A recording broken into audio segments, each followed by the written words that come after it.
Bismillahirrahmanirrahim. Assalamualaikum warahmatullahi wabarakatuh. Kita kembali lagi di Pose. Dan kali ini kita nggak akan membahas yang terlalu berat.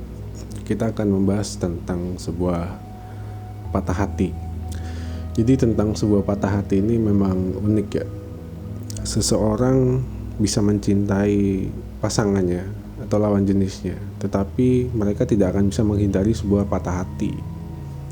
Nah, patah hati ini memang banyak sekali faktornya, dari mungkin kita bisa putus cinta, ditinggal nikah, atau mungkin juga selingkuh, diselingkuhi.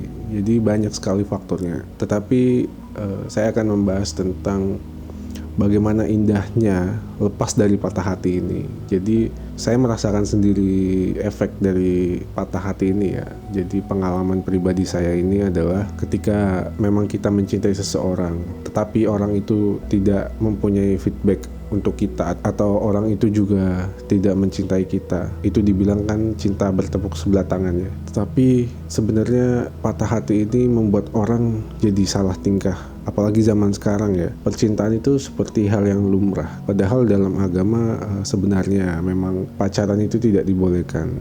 Apalagi jika kita saling berduaan dengan orang yang bukan mahram kita. Jadi banyak sekali salah kaprah tentang cinta yang ada di Indonesia ini. Salah satunya itu mungkin yang membuat banyak orang patah hati dan banyak orang frustasi, sehingga mereka melampiaskannya kepada hal-hal yang negatif untuk menghilangkan patah hati itu. Padahal sakit dari patah hati itu, jika mereka melampiaskan ke hal yang negatif, itu akan membuat hanya lupa sementara gitu. Teman-teman yang mungkin ada yang ngerasain patah hati, atau ada yang ngerasain mungkin sakit hati karena mungkin teman-teman sayang sama orang, cuman orang itu nggak sayang sama teman-teman. Sebenarnya sih nggak usah khawatir ya. Jalan kita sebenarnya satu, kita kembali ke Allah. Memang tidak bisa dipungkiri saat kita melakukan sebuah dosa, kita lupa akan Allah. Tetapi kita juga tidak boleh sombong. Pasti di saat kita sedang sakit atau di saat kita sedang terpuruk, hanya Allah harapan kembali. Maka dari itu ya kita harus kembali kepada Allah, karena hidup ini adalah dari Allah dan kembali kepada Allah. Jangan kembali ke hal-hal negatif ya. Hal negatif itu seperti apa ya? Contoh, orang sedang patah hati tapi dia itu menghilangkan patah hatinya dengan minum alkohol atau judi atau yang lain-lain ya. Pokoknya yang efeknya negatif ya. Hal tersebut mungkin bisa melupakan sakit hati itu, tapi hanya sementara. Sedangkan jika kita kembali kepada Allah, maka bisa jadi sakit hatimu itu akan hilang, benar-benar hilang. Dan yang terpenting kalian harus niat ya. Niat kalian ikhlas, niat kalian benar kembali kepada Allah. Biasanya kan kita kalau terpuruk tuh kita benar-benar menangis di saat kita sholat, di saat kita ibadah, kita benar-benar memohon sama Allah agar diberikan yang terbaik. Padahal kan sebenarnya konteks patah hati dalam percintaan ini, apalagi fase-fase orang pacaran ya sebenarnya nggak baik sih. Karena Nabi pun mengajarkan kita, jika kita mencintai seseorang maka kita harus benar-benar serius bertanggung jawab untuk menikahinya, bukan untuk dipacari ya, seperti itu. Di saat kita mengalami patah hati yang sangat menusuk ke dalam jantung kita, ke dalam hati kita, sehingga kadang kita tuh kalau orang bilang mati rasa karena patah hati itu sendiri. Satu-satunya jalan adalah kita kembali kepada Allah dengan kita beribadah, lalu kita kumpul dengan orang-orang soleh, lalu kita ikut majelis-majelis, belajar ilmu agama, lebih mendekatkan diri kepada hal-hal agama.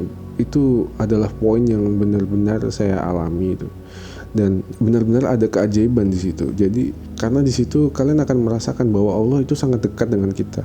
Dan jika Allah sudah dekat dengan kita, kita merasa Allah dekat dengan kita, dengan yang pasti dengan kita melaksanakan perintah-perintahnya ya. Itu benar-benar hidup tuh seperti apa yang kita inginkan. Nah, jadi mengapa kita sangat bergantung kepada Allah itu karena memang hidup kita itu bukanlah apa-apa jika bukan karena Allah. Karena lagi-lagi semua yang mengatur alam semesta ini adalah Allah, dan kita harus beribadah kepadanya, kita berdoa, kita hadir pada majelis-majelis ilmu, itu akan menenangkan hati. Karena hati ini jika hati bertemu dengan hal-hal baik, maka itu menjadi obat sendiri kepada hati itu. Kita baca Quran, itu adalah mengobati hati kita agar hati kita itu tidak terlena oleh dunia. Karena patah hati kan memang konteksnya lebih ke, apalagi zaman sekarang ya, lebih ke percintaan gitu. Walaupun tidak menutup kemungkinan banyak patah hati dari hal kehidupan, seperti contohnya mungkin kita bisa lebih ke sakit hati lalu dari atasan mungkin, atau kadang dari teman-teman kita gitu, banyak. Cuman yaitu kita kembali lagi ke Allah. Jika ingin kita tenang dalam menyikapi semua hal-hal tersebut yang pada dasarnya memang membuat kita itu sakit hati.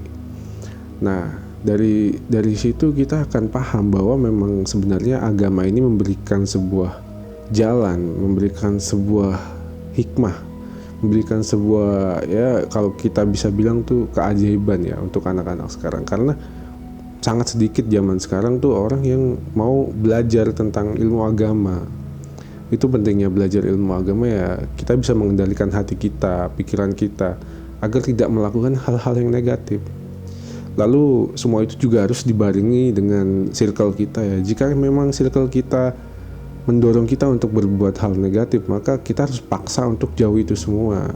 Dan kita juga harus bisa menahan diri agar kita tidak terjerumus kepada hal-hal negatif.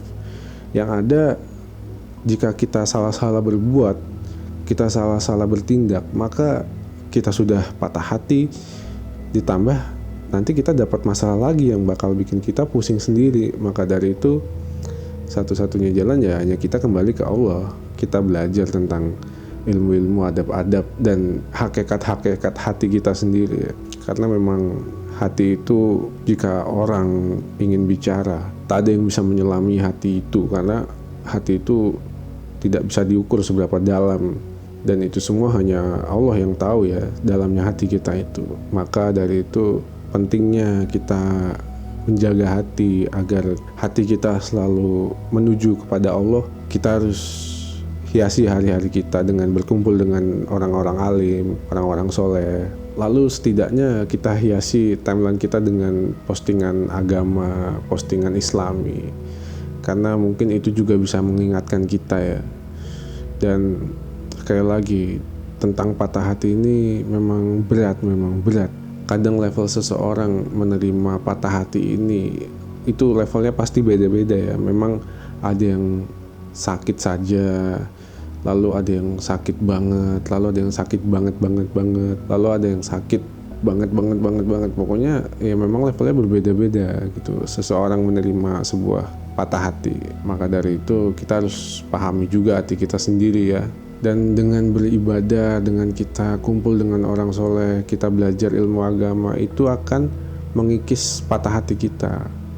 Secara tidak langsung kita mengobati hati kita sendiri, yang tadinya hati kita mungkin atau mood kita sangat buruk, sangat terpuruk akibat patah hati. Dengan belajar agama ini, semua kembali menenangkan dan kita akan lupa tentang patah hati itu. Dan kita hanya mengingat Allah saja. Dan di situ kita akan menyadari betapa pentingnya peran kita untuk beribadah, menuntut ilmu agama. Karena ilmu agama itu sangat luas ya, dan sangat bermakna sekali. Dan sangat banyak pelajaran yang bisa kita dapat dari belajar agama ini ya, terutama agama Islam. Terutama kita belajar mengacu pada Al-Quran. Karena kajian-kajian tentang obat hati itu hanya ada pada Al-Quran, dan kita harus paham tentang hadis-hadisnya. Nah maka dari itu ini hanya bahasan ringan. Kita lebih membahas tentang bagaimana mengobati patah hati itu sendiri ya. Jadi kesimpulannya adalah, jika kalian merasakan patah hati, kalian merasakan sakit hati, jangan ragu untuk beribadah kembali kepada Allah, karena Allah senang kepada hamba-hambanya yang mengingatnya. Walaupun memang kita sering berbuat dosa, jika kita lupa di saat senang, lalu kita di saat susah tidak mau mengingatnya, itu sudah bahaya, itu sudah harus dipertanyakan kepada hati kita sendiri ya. Mungkin hati kita sudah rusak di situ.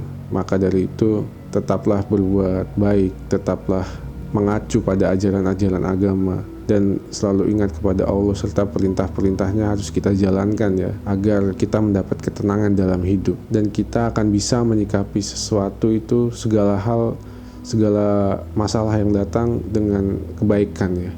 Itu sih intinya. Jadi mungkin itu saja ya, hanya pembahasan singkat untuk episode kali ini.